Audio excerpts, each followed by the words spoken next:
as long as you believe in it. Like you said, the only belief that matters is, what do you believe you can do? I personally believe that there is nothing I cannot do. And for me, it's all about impact, purpose, fulfillment.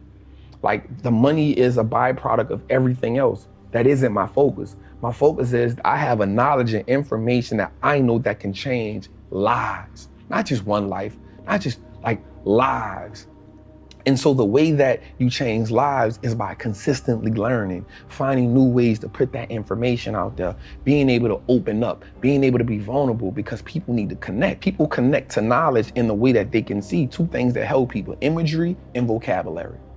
What they see and what they hear, right? So most people won't connect to a certain knowledge because the people who speak it don't relate, and two, can't speak the knowledge in the way that they can eat it. So for me, it's always about, how do I attain as much? It's always a challenge for me.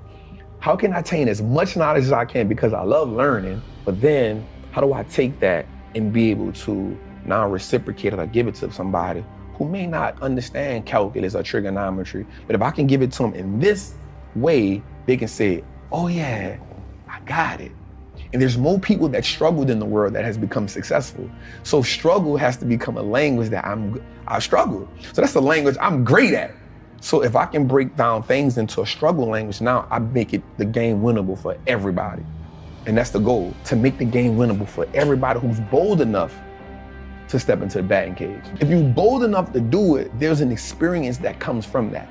And that experience is so exhilarating, it will take you to the next level. Because now you keep chasing the next level of you.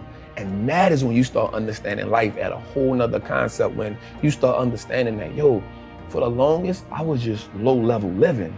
I was low level thinking. Now that I've been exposed to something, and I say this often, whatever you haven't been exposed to isn't your fault. Once you get exposed to it, you now are accountable for it. And so once I've become exposed to so much knowledge and information, once I expose you to it, you accountable, because now you can no longer say I didn't know. So like, just coming up in the streets, you only see the game from the lowest level.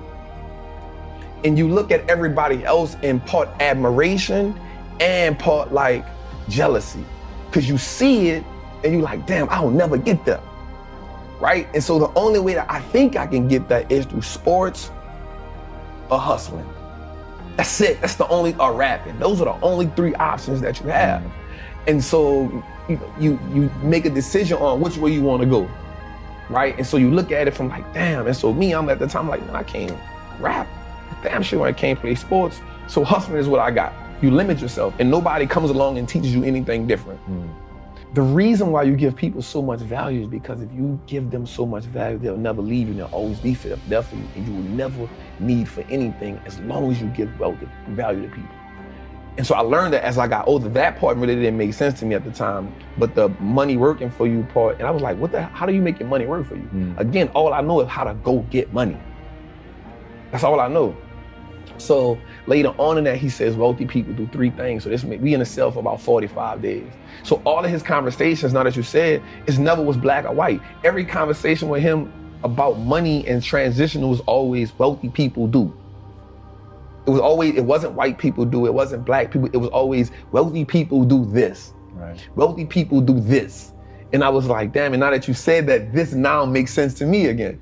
So he says, wealthy people, first they get into stocks, then they start a business, and then they get real estate.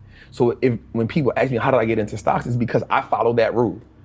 I was like, first, if he would have said real estate, business, I would have been the real estate trap. But he said stocks first, and I was like, damn.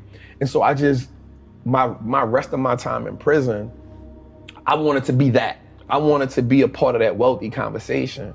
Explain that basic idea of ownership for people that might not quite put it together that stocks really are owning that company. So I actually got that term from Warren Buffett. Owning a stock is owning a percentage of a great business. And so once I understood that concept, I understood that the key to wealth is through ownership.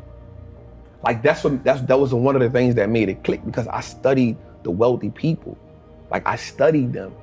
And I was like, damn. When you study Reginald White, one of the first black man to make $1 billion on Wall Street, it was about, he wanted it to have ownership. So I said the key to building wealth is not how much you can work. You can't work your way to wealth. You got to invest your way to. And all wealthy people, black, white, Asian, Chinese, they own a whole bunch of shit. The people who aren't wealthy is because they don't own nothing.